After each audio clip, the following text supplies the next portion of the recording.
बिस्मिल्लाहिर्रहमानिर्रहीम। अस्सलाम वालेकुम students, welcome to my YouTube channel. मैं हूँ रिफ़त और आप लोग देख रहे हैं इंग्लिश लवर्स। तो आज की वीडियो में हमने जो है डिस्कस करना था जो कि स्टेप्स मैंने आपको लास्ट लेक्चर में पढ़ाया था कि बायोलॉजिस्ट जो हैं वो कौन कौन से स्टेप्स लेते हैं किसी भी बायोलॉजिकल प्रॉब्लम को सॉल्व करने के लिए। तो इनके नेम्स मैंने आपसे डिस्कस किए थे लास्ट वीडियो में। आज के लेक्चर में जो मैंने आपको नेम बताए थे ना, आज उनकी हम डिटेल स्टार्ट करेंगे। तो चले स्टार्ट करते हैं। फर्स्ट है recognition of the biological problem. कैसे जो है बायोलॉजिकल प्रॉब्लम को पहचाना जाएगा, ठीक है। Biologist go for adopting biological method means बहुत सारे बायोलॉजिस्ट जो हैं वो एक अडोप्ट करते हैं, एक अपना लेते हैं एक biological method when they encounter some biological problem. जैसे भी कोई एक बायोलॉजिकल प्रॉब्लम जो है वो सामने आती है। अब biological problem is a question. अब क्या है जी, एक बायोलॉजिकल प्रॉब्लम जो है वो एक ऐसा सवाल है जो कि लिविंग ऑर्गेनिज्म से रिलेट करता है। That is either asked by someone or comes in biologist minds by himself. मतलब एक ऐसा सवाल होता है जो कभी कोई दूसरा शख्स पूछ लेता है या फिर ऑटोमेटिकली किसी बायोलॉजिस्ट के माइंड में आ जाता है। नेक्स्ट है जी ऑब्जर्वेशंस, मुशाहिदात as the first steps in solving a biological problem. उसके बाद जी biologist recall his her previous observations और मेक न्यू वंस। अब बायोलॉजिस्ट जो हैं वो रिकॉल करते हैं, याद करते हैं अपनी पहली जो मुशाहिदात उन्होंने किए थे या फिर नए मुशाहिदात भी बनाए थे। Observations are made with 5 senses of vision, hearing, smell, taste and touch. जैसा कि आपको पता है कि हमारी जो है वो 5 सेंसेस हैं। कौन कौन सी हैं? Vision, hearing, smell, taste and touch. देखने की हिस्स, सुनने की हिस्स, सूंघने की हिस्स, छूने की हिस्स और चखने की हिस्स, ठीक है। इसके मुताबिक इन 5 जो हमारी सेंसेस हैं इसके मुताबिक ही हमारे ऑब्जर्वेशंस बनाए जाते हैं और मुशाहिदात किए जाती हैं। ये जो हैं वो क्वालिटेटिव भी होते हैं और क्वांटिटेटिव भी होते हैं। अब सवाल आता है जहन में कि क्वालिटेटिव और क्वांटिटेटिव होता क्या है, ठीक है।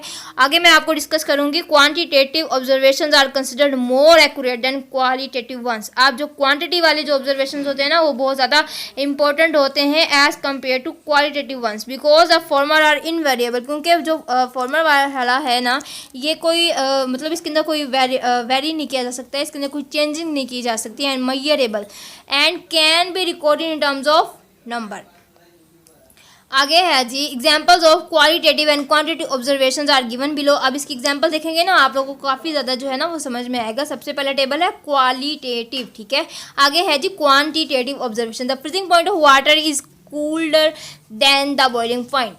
आप जो है वाटर का जो फ्रीजिंग पॉइंट है ना वो कूलर है बॉइलिंग पॉइंट के मुकाबले में। जबकि क्वांटिटेटिव ऑब्जर्वेशन हमें बताता है the freezing point of water 0 degree C and the boiling point of water is 100 degree C. देखिए क्वांटिटेटिव के अंदर जो है बिल्कुल ज़्यादा क्लियर बता दिया गया है। अ litre of water is heavier than a litre of ethanol. अब जो है वो 1 वाटर लीटर का जो है वो ज़्यादा भारी होता है एथेनॉल के मुकाबले में। A litre of water weighs 1000 grams and the litre of ethanol weighs 89 grams.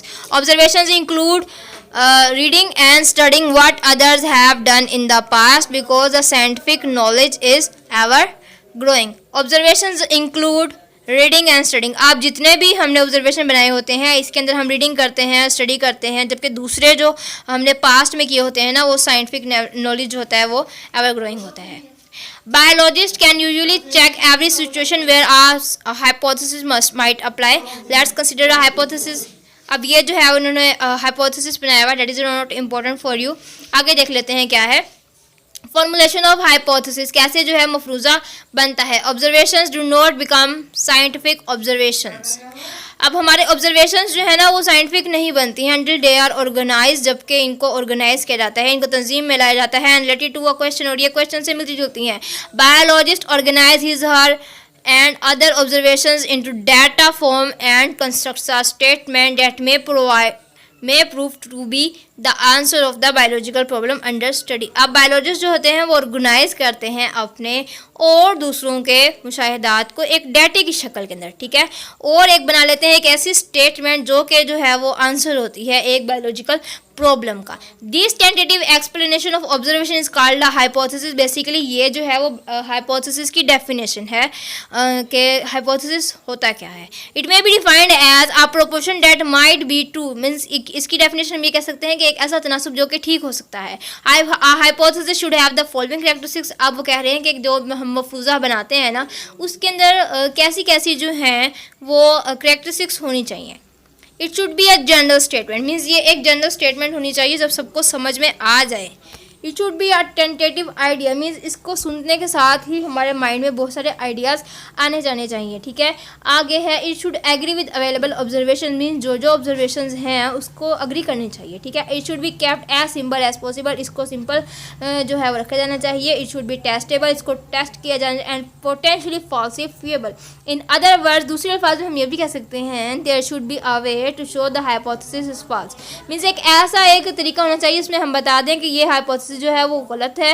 A way to disprove the hypothesis, means एक ऐसा तरीका जो कि हाइपोथेसिस को डिसप्रूव किया जा सके। A great deal of careful and creative thinking is necessary for the formulation of a hypothesis. एक जो है बहुत अच्छी डील जो है वो बहुत ज़्यादा नेसेसरी होती है एक मफरूज़े को बनाने के लिए। Biologist use reasoning to formulate a hypothesis. आप जो है वो अकल इस्तेमाल करते हैं कैसे मफरूज़ा बनाएंगे। आगे आ जाता है डिडक्शंस, मीन्स हम जो है वो कैसे रिजल्ट्स जो है कैसे हमने जो है वो हाइपोथेसिस बनाकर रिजल्ट्स तक हमने कैसे पहुंचना है। ठीक है, in the next step biologist draws deduction from hypothesis. Deductions are the logical consequences of hypothesis. ये जो हैं वो नताइज होते हैं, लॉजिकल मीन्स मंतकी होते हैं। फॉर दिस पर्पस, इस मकसद के लिए hypothesis is taken as true and expected results are drawn from it, means जो कि हमें पता चल जाता है कि ये मफरूज़ा ठीक है और उसी के मुताबिक जो है हम सारे रिजल्ट्स जो हैं वो निकाल लेते हैं। जनरली इन बायोलॉजिकल मेथड, आमतौर पर जो बायोलॉजिकल मेथड में if a particular hypothesis true then one should expect a certain result, means अगर हाइपोथेसिस ठीक है तो फिर कोई हमें अच्छा सा रिजल्ट जो है वो मिल जाता है। ठीक है, this involves the use of if then logic. हम जो है वो फिर कहते हैं कि इफ़ अगर मतलब ऐसा है तो ऐसा होना चाहिए, तब ऐसा होना चाहिए, तो मतलब इफ़ और देन वाली जो है वो लॉजिक इस्तेमाल करनी पड़ती है। नेक्स्ट स्टेप आ जाता है एक्सपेरिमेंटेशन, मीन्स तजुर्बात। ठीक है, the most basic step of biological method is experimentation. Next आ जाता है बहुत ही ज़्यादा इंपॉर्टेंट मेथड है एक्सपेरिमेंट का, एक्सपेरिमेंट से निकला है ये experimentation. Biologist performs experiments to see if hypothesis are true or not. अब जो है अब बायोलॉजिस्ट जो हैं वो सारे एक्सपेरिमेंट करते हैं ये चेक करने के लिए कि जो हमने मफरूज़ा बनाया है वो ठीक भी है या नहीं है। द डिडक्शंस मीन्स नताइज which are drawn from hypothesis, जो कि निकाले जाते हैं मफरूज़े से, are subjected to rigorous testing, means उसको बहुत ज़्यादा जो है वो टेस्ट किया जाता है थ्रू एक्सपेरिमेंटेशंस। तजर्बात करते ही the biologist learns which hypothesis correct, उनको पता चल जाता है कि ये जो मफरूज़ा है ये ठीक है और ये जो है वो ठीक नहीं है। The incorrect hypothesis are rejected, अब जो हाइपोथेसिस ठीक नहीं होते हैं उनको रिजेक्ट कर दिया जाता है। And the one which proves correct is accepted, means जाहिर सी बात है जो ठीक है हम उसको एक्सेप्ट कर लेंगे, जो ठीक नहीं है हम उसको रिजेक्ट कर देंगे। And accepted hypothesis makes further predictions. अब एक हाइपोथेसिस जो है उसके अंदर बहुत ज़्यादा प्रेडिक्शंस होती हैं जो कि प्रोवाइड करता है बहुत ही एक इम्पोर्टेंट ज़रिया to further test its validity. Next है जी summarisation of results, means summary कैसे निकाली जाती है जो कि हमने रिजल्ट्स निकाल लिए हैं। Biologist gather actual quantitative data from experiment, जो कि हैं बायोलॉजिस्ट जो है वो जमा कर लेते हैं data for each of the groups are then averaged and compared statistically to draw conclusions. Biologist uses a statistical analysis, वो जो है वो statistical analysis यूज़ करते हैं। लास्ट आ जाता है जी रिपोर्टिंग द रिजल्ट्स को कैसे रिपोर्ट करना है। Biologist publish there findings in scientific journals and book. अब बायोलॉजिस्ट जो हैं वो पब्लिश कर देते हैं हमारी जो भी इनकी फाइंडिंग्स होती हैं, जो भी इनके तजर्बात का जो रिज़ल्ट होता है उनको साइंटिफिक जर्नल्स में या फिर बुक्स के अंदर जो है वो पब्लिश कर दिया जाता है in talks at national and international meetings and in seminars at colleges and universities में, जो कि बातों में भी होता है, यूनिवर्सिटीज़ में भी इसके बारे में रेल पहल की जाती है। मीन्स जैसे कि कोरोना आया था ना, कोरोना की वैक्सीन के बारे में रेल पहल हुई, उसकी वैक्सीन जो है डिस्कवर कर ली गई, फिर जो है वो फिर हम आगे हमसे डिस्कस किया गया, स्कूल्स में आए, कॉलेजेस में आए, यूनिवर्सिटीज़ में आए, सेमिनार्स में हुई, बहुत बड़ी बड़ी जगहों पर जो है वो बात हुए, टॉक शोज़ भी हुए।